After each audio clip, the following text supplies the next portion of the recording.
crise immobilière. Est-ce que l'immobilier va se casser la gueule dans les prochaines semaines, dans les prochains mois? Salut, c'est Greg, j'espère que tu as la forme. Je suis investisseur et marchand de biens sur la région bordelaise et je te souhaite la bienvenue dans cette nouvelle vidéo.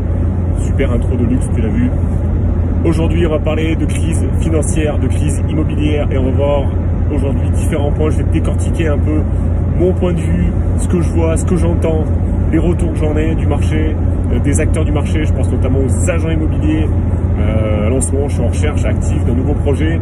Du coup, je passe pas mal de temps au téléphone avec les agents immobiliers pour justement trouver un nouvel affaire. Et ça sent pas bon, les amis. Ça ne sent pas bon. Donc, est-ce qu'il faut paniquer? On va voir tout ça à travers cette vidéo. Donc, abonne-toi, clique sur la petite cloche. N'oublie pas de t'abonner, de commenter, de partager autour de toi massivement ces vidéos. Elles sont faites pour ça. Tu as toutes les vidéos autour de ma chaîne. N'hésite pas à les partager avec des gens que ça pourrait intéresser. Donc, premier point, tu le sais, les taux remontent. Les taux remontent. Et là, j'ai regardé hier en préparant cette vidéo, je regardais, commence à se rapprocher sur 25 ans, on commence à se rapprocher généreusement des 3%, donc ce qui commence à être relativement, ça commence vraiment à ressembler à ce qu'on a connu il y a une grosse dizaine d'années. Sur les années 2012-2013, on était plutôt vers les 4%, donc en fait, on a connu une phase où on était vers les 3-4%, on est redescendu vers les 1, et là, on est en train de revenir vers 3, 4, on est en train de remonter, donc on est vraiment sur une phase où les taux remontent. Et qu'est-ce que ça veut dire quand les taux remontent? Ça veut dire que les acheteurs en face ont moins de pouvoir d'achat, et forcément peuvent moins acheter facilement. Donc ça, c'est une très mauvaise nouvelle pour nous. Une très bonne nouvelle si tu fais du locatif, parce que ça veut dire qu'à un certain moment, il va forcément, comme il y a moins d'acheteurs, il va forcément y avoir une petite correction de marché. Ça, c'est obligatoire, parce que les vendeurs vont être obligés soit s'ils veulent vendre vraiment, soit de baisser leur prix, ou soit d'attendre. Et ça va dépendre de la situation du vendeur, c'est toujours pareil. Donc ça, c'est le premier point que je trouve assez négatif. Alors si tu es marchand de biens, là aussi ça pose problème, parce que si tu es marchand de biens, ça veut dire que comme tu proposes des biens à la revente, c'est-à-dire que les acquéreurs en face seront plus rares aussi. Donc c'est-à-dire qu'il faut vraiment faire attention à bien faire attention au prix que tu vas mettre, au prix que tu vas afficher. Donc ça, c'est super important. C'est-à-dire que si jamais tu es trop cher, tu risques de ne pas vendre, parce que les taux d'intérêt seront forts et que du coup il y aura moins d'acheteurs. Donc ça, c'est déjà un point qui est un peu négatif. Ensuite, il y a les DPE. Alors les DPE, ça fait un peu peur à tout le monde. Dans les faits, quand on les regarde un peu plus près, effectivement oui, l'État demande à ce que, avec la loi climat résilience, de justement essayer de bazarder entre guillemets les passoires thermiques. Donc forcément, ça va passer par des vendeurs qui vont devoir se séparer de certains biens, parce que quand ils vont vouloir remettre à la location des biens, alors là pour l'instant on parle que des lettres F et G, donc c'est vraiment les passoires thermiques. Sur les années qui viennent, ils vont remonter les lettres pour qu'on soit de plus en plus, qu'on se rapproche de plus en plus vers les A, mais ça c'est dans pas mal d'années. Donc du coup, comme les vendeurs ne vont plus pouvoir, comme les bailleurs ne vont plus pouvoir louer des appartements en F et en G, forcément, il va forcément y avoir des nouveaux biens qui vont arriver sur le marché. Et comme je te le disais au début de cette vidéo, comme il y a en ce moment un petit peu moins d'acheteurs parce que les taux remontent, du coup, comme il va y avoir plus de biens sur le marché et que les taux remontent et qu'il y a moins d'acheteurs, forcément, il va forcément y avoir au bout d'un certain temps une correction de prix. Je vois pas comment ça pourrait être autrement. Ensuite, tu as la peur. Alors tu sais, un marché, c'est c'est quelque chose c'est pas palpable, mais en fait, on se rend compte qu'un marché, c'est beaucoup basé sur les émotions de l'humain, c'est beaucoup basé sur les peurs. Et quand l'humain a peur, quand les marchés se rétractent, du coup, les prix chutent. Ça, c'est mécanique. Donc, en ce moment, on a la guerre en Ukraine. En ce moment, les médias nous inondent de news vraiment négatives. Donc ça, pour le marché, c'est pas des bons signaux. La guerre en Ukraine, les problèmes avec le gaz, tout ça, c'est des signaux qui sont pas très très bons pour le marché et que je trouve vraiment,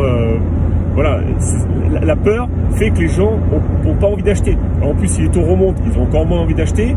Si les DPE, en plus, les refroidissent, donc du coup, ils ont aussi envie de vendre. Donc du coup, il y a moins d'acheteurs, il y a plus de biens sur le marché.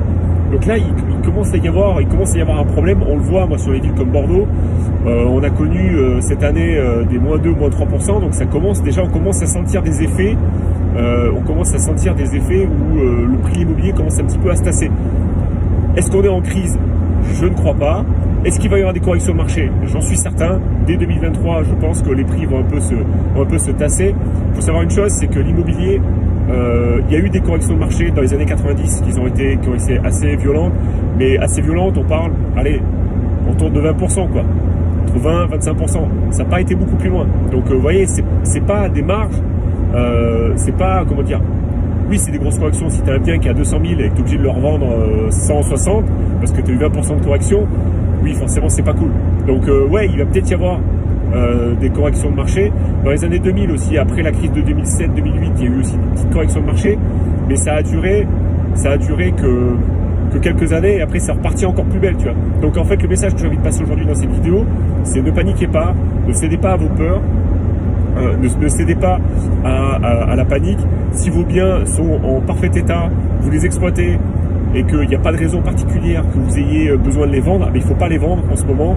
Si par contre vous avez besoin d'arbitrer votre patrimoine et que vous avez besoin de cash pour repartir sur d'autres projets, réfléchissez bien à la façon dont vous allez vous projeter, parce que ça va être peut-être un peu plus difficile à vendre, tu vois. Ça va être un petit peu plus difficile à vendre. Donc attention à la façon dont vous allez vous positionner. C'est vrai que ça va avoir un impact sur la liquidité de vos biens, sur la façon dont vous allez vendre plus ou moins rapidement vos biens. Donc voilà. Aujourd'hui, je pense pas qu'il y ait vraiment une grosse crise. On risque d'avoir un tassement de marché l'année prochaine. On risque d'avoir effectivement des fluctuations baissière sur l'année 2023 sur l'immobilier. L'immobilier, je ne pense pas qu'il va monter en 2023. Pour l'instant, les signaux, comme je te l'ai annoncé dans cette vidéo, ne sont pas dans ce sens-là. Il y a forcément des zones, je pense, autour des métropoles qui sont toujours sous pression parce que il y a de l'économie, il y a forcément des gens qui veulent acheter, il y a des primo-accédants qui veulent... forcément, ça ne sera pas égal partout sur le territoire. C'est ça que j'essaie de vous dire. Ça ne sera pas partout égal sur le territoire. Autour des métropoles, comme la pression est toujours forte, ça va un petit peu bouger. Dans les centres-villes, là, ça risque un petit peu plus, parce que les gens, vous savez, on est en post-Covid, donc les gens veulent de plus en plus de jardins aussi. Donc ça aussi, c'est un critère aussi qui fait en sorte que les gens veulent des extérieurs, veulent des jardins.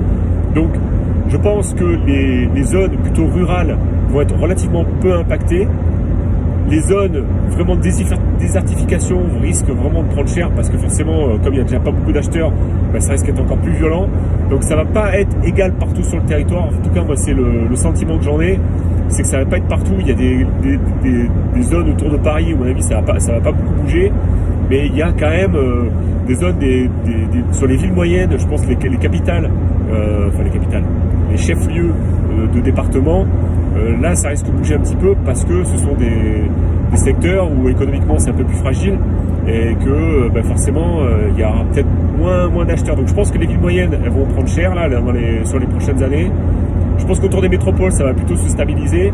En région parisienne ça risque aussi de se stabiliser. Les zones où c'est vraiment c'est très rural, ça risque de prendre encore plus cher. Donc voilà, ça va pas être partout pareil.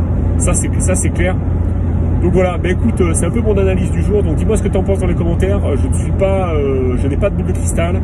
Je ne suis pas Madame Irma. Je ne suis pas voyant dans l'avenir. Ce sont juste des analyses comme ça avec les données qu'on a aujourd'hui. Ça se trouve dans 6 mois, le marché va totalement se retourner parce qu'il y aura eu quelque chose de miraculeux. On ne sait pas. Donc restez bien attentifs, restez bien connectés sur mon groupe Esprit Immo notamment. Restez connectés avec l'actualité, restez connectés avec les réseaux sociaux, vous allez avoir des news, vous allez voir un petit peu comment ça se passe. Et surtout prenez soin de vous, je vous souhaite une très bonne marge, je vous souhaite un très bon cash flow. Dites-moi dans les commentaires ce que vous en pensez, abonnez-vous et je vous dis à la prochaine pour une prochaine vidéo. Ciao ciao.